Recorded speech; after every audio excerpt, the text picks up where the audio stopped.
എന്തായാലും പ്രധാനമന്ത്രി നാളെ എത്തുമ്പോഴാണ് വളരെ സുപ്രധാനമായ ഔദ്യോഗികമായ പ്രഖ്യാപനം 2020-യുടെ NDA പ്രവേശനത്തെക്കുറിച്ചുണ്ടാവുക. 2020 അധ്യക്ഷൻ സാബു ജേക്കബുമായി ചർച്ചയ്ക്ക് ശേഷം BJP അധ്യക്ഷനാണ് ഈ NDA-യിലേക്കുള്ള അല്ലെങ്കിൽ മുന്നണിയിലേക്കുള്ള അവരുടെ പ്രവേശനത്തെക്കുറിച്ചുള്ള കാര്യം പ്രഖ്യാപിച്ചത്. പ്രധാനമന്ത്രിയുടെ സാന്നിധ്യത്തിൽ 2020 BJP-യുടെ ഭാഗമാകുമെന്ന് രാജീവ് ചന്ദ്രശേഖർ പറഞ്ഞു. ആദ്യം പ്രതികരണം നോക്കാം. ഇതുവരെ നടന്ന രാഷ്ട്രീയത്തിൽ വലിയ മാറ്റം ഈ ഇലക്ഷൻ വരാൻ പോകുന്നു. ഇത് നിർണായകമായ ഇലക്ഷനാണ്. നമ്മൾ എത്രയോ തവണ ഈ UDF-ഉം LDF-നും മാറി മാറി ഭരിച്ച വിവാദ രാഷ്ട്രീയം കണ്ടതാണ്. അപ്പോൾ ഈ വരാൻ പോകുന്ന ഇലക്ഷൻ NDA-ക്ക് നിർണായകമായ ഒരു പിന്തുണ ജനങ്ങൾ തരും. NDA മുമ്പോട്ട് വയ്ക്കുന്ന ഒരു വികസിത കേരളം എന്ന കാഴ്ചപ്പാടിന് ജനങ്ങൾ പിന്തുണ തരും എന്നാണ് ഞങ്ങളെല്ലാവരും വിശ്വാസം. അതിനുവേണ്ടി ഒറ്റക്കെട്ടായിട്ട് ഒരുമിച്ച് ഞങ്ങൾ പ്രവർത്തിക്കും എന്ന് ഞാൻ പറയാൻ ആഗ്രഹിക്കുന്നു. നമസ്കാരം. LDF-ഉം UDF-ഉം കട്ടുമുടിച്ചതിൽ മനം മടുത്ത് താൻ പാർട്ടി ഉണ്ടാക്കുകയായിരുന്നു. ഒറ്റയ്ക്ക് നിന്നാൽ ലക്ഷ്യം എങ്ങനെ പ്രായോഗികമാകുമെന്ന ആശങ്കയുണ്ടായിരുന്നു. ആശയപരമായി ചേർന്ന് നിൽക്കുന്ന പാർട്ടി ആയതുകൊണ്ടാണ് NDA-ക്കൊപ്പം ചേരുന്നത് എന്ന് സാബു ജേക്കബും പറഞ്ഞു.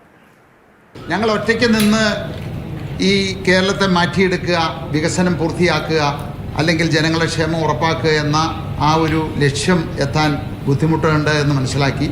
രണ്ട്, ഞങ്ങളെ ഈ മണ്ണിൽ നിന്ന് തന്നെ തുടച്ചു നീക്കണമെന്ന് LDF-ഉം UDF-ഉം 25 പാർട്ടിക്കാർ തീരുമാനിച്ചപ്പോൾ അതിന് തടയിടണം, അല്ലെങ്കിൽ അതിനൊരു മാറ്റം വരണം, അതിന് പകരം വീട്ടണമെന്നുള്ളൊരു വാശി കൂടിയാണ് ഞങ്ങൾക്കപ്പോൾ. അതുകൊണ്ടാണ് ഞങ്ങൾ ഉടനെ ഒരു തീരുമാനം ഇക്കാര്യത്തിലേക്ക് ഞങ്ങൾ എടുത്തത്. പ്രശാന്ത് കൃഷ്ണ വിവരങ്ങളുമായി തിരുവനന്തപുരത്ത് നിന്ന് ചേരുന്നുണ്ട്. പ്രശാന്ത്, നേരത്തെ അങ്ങനെ വലിയ അഭ്യൂഹങ്ങളോ സൂചനകളോ ഒന്നും പുറത്തു വന്നില്ല. പെട്ടെന്നാണ് ഇങ്ങനൊരു പാർട്ടി മുന്നണി പ്രവേശനത്തെക്കുറിച്ചുള്ള പ്രഖ്യാപനം വരുന്നത്. വരാൻ പോകുന്ന നിയമസഭാ തിരഞ്ഞെടുപ്പിൽ എറണാകുളം കേന്ദ്രീകരിച്ച് ഏതെങ്കിലും വിധത്തിൽ ഇത് വലിയ സ്വാധീനം ഉണ്ടാക്കുമെന്ന് നമ്മൾ കാത്തിരിക്കുകയാണ്. എങ്ങനെയാണ് ഇങ്ങനൊരു ചർച്ച രൂപപ്പെട്ടത്? 2020 പൂർണ്ണമായും ഒരു ഏകാഭിപ്രായത്തോടെയാണോ NDA പ്രവേശനം?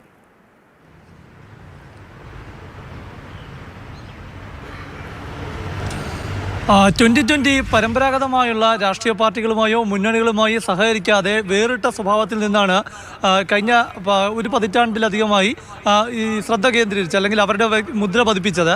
പക്ഷേ അതിൽ നിന്ന് വ്യത്യസ്തമായി ഇപ്പോൾ NDA-യുടെ ഭാഗമായുള്ള തീരുമാനം ഇന്നിപ്പോൾ എടുത്തത്. ഇന്ന് ഉച്ചയ്ക്ക് BJP സംസ്ഥാന അധ്യക്ഷൻ രാജീവ് ചന്ദ്രശേഖറുമായി തിരുവനന്തപുരത്തെ സ്വകാര്യ ഹോട്ടലിൽ നിർണായകമായ കൂടിക്കാഴ്ച നടന്നു. ഈ കൂടിക്കാഴ്ചയ്ക്ക് ശേഷമാണ് അദ്ദേഹത്തെ NDA-യിലേക്ക് അല്ലെങ്കിൽ അദ്ദേഹത്തിൻ്റെ പാർട്ടി 2020-യെ NDA-യിലേക്ക് സ്വീകരിച്ചതായി BJP സംസ്ഥാന അധ്യക്ഷൻ പ്രഖ്യാപിച്ചത്. ഇതിൽ ഏറ്റവും പ്രധാനം ഇതിലൊരു പ്രധാന ഘടകമായി പറയുന്നത് BJP-യുടെ ഉയർത്തുന്ന വികസന മുദ്രാവാക്യം അതിനൊപ്പം ചേർന്ന് പ്രവർത്തിക്കാൻ തൻ്റെ പാർട്ടി തീരുമാനിക്കുന്നു എന്നാണ് അദ്ദേഹം പറഞ്ഞത്.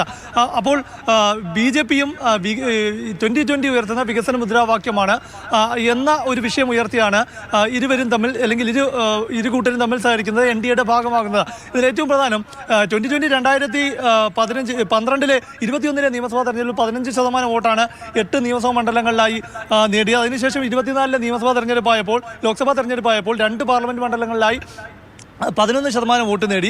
ഈ കഴിഞ്ഞ തദ്ദേശ തെരഞ്ഞെടുപ്പിൽ 818 വാർഡുകളിലായി 12% വോട്ട്, അതായത് വോട്ടിൻ്റെ കണക്കെടുക്കുമ്പോൾ അവർ പിന്നോട്ടാണ് പോയിട്ടുള്ളത്. അപ്പോൾ രാജീവ് ചന്ദ്രശേഖരനോട് ഇക്കാര്യം അല്പം മുൻപ് നമ്മോട് സംസാരിച്ചപ്പോൾ നമ്മൾ ചോദിച്ചപ്പോൾ അവരുടെ ശക്തി, അതായത് എറണാകുളം ജില്ലയ്ക്ക് പുറത്തേക്ക് അല്ലെങ്കിൽ എറണാകുളം ജില്ലയുടെ ചില മേഖലകളിൽ മാത്രമാണ് 2020 ശക്തിയുള്ളത്. അതിനപ്പുറത്തേക്ക് 2020 എന്ന പാർട്ടി ഉയർത്തുന്ന വികസന മുദ്രാവാക്യം, അല്ലെങ്കിൽ നമുക്കറിയാം 2020 സാബു ജേക്കബിൻ്റെ വ്യവസായം കേരളത്തിൽ പ്രവർത്തിക്കാനാകാതെ തെലങ്കാനയിലേക്ക് പോയ വിഷയമെല്ലാം അറിയാം. അപ്പോൾ അത്തരം ചില വിഷയങ്ങൾ വികസന മുദ്രാവാക്യം സ്വീകരിക്കുന്ന പാർട്ടികൾ BJP-യോട് സഹകരിക്കാൻ തയ്യാറാകുന്നു എന്ന ഒരു പൊതു സന്ദേശം നൽകുക എന്നതാണ് BJP NDA-യിലേക്ക് 2020-യെ സ്വീകരിക്കുന്നതിലൂടെ ഉദ്ദേശിക്കുന്നത്.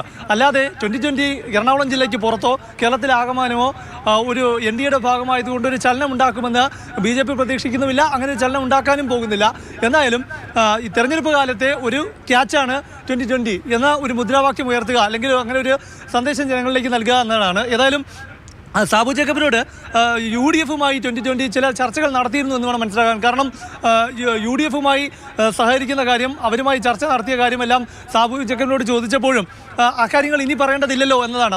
അതായത് ഈ തെരഞ്ഞെടുപ്പ് കാലത്ത് 2020 ഏത് മുന്നണിയിലേക്ക് പോകണം എന്ന സംബന്ധിച്ച് തെരഞ്ഞെടുപ്പ് കാലത്ത് പല വിധത്തിൽ ചർച്ചകൾ, വ്യക്തികൾ പോകുന്നു, പാർട്ടികൾ മാറുന്നു. അതിനോടൊപ്പമാണ് ഒരു പാർട്ടി ഒരു മുന്നണിയുടെ ഭാഗമാകാനുള്ള വളരെ പ്രധാനപ്പെട്ട ഒരു തീരുമാനം എടുക്കുകയും ചെയ്യുന്നത്.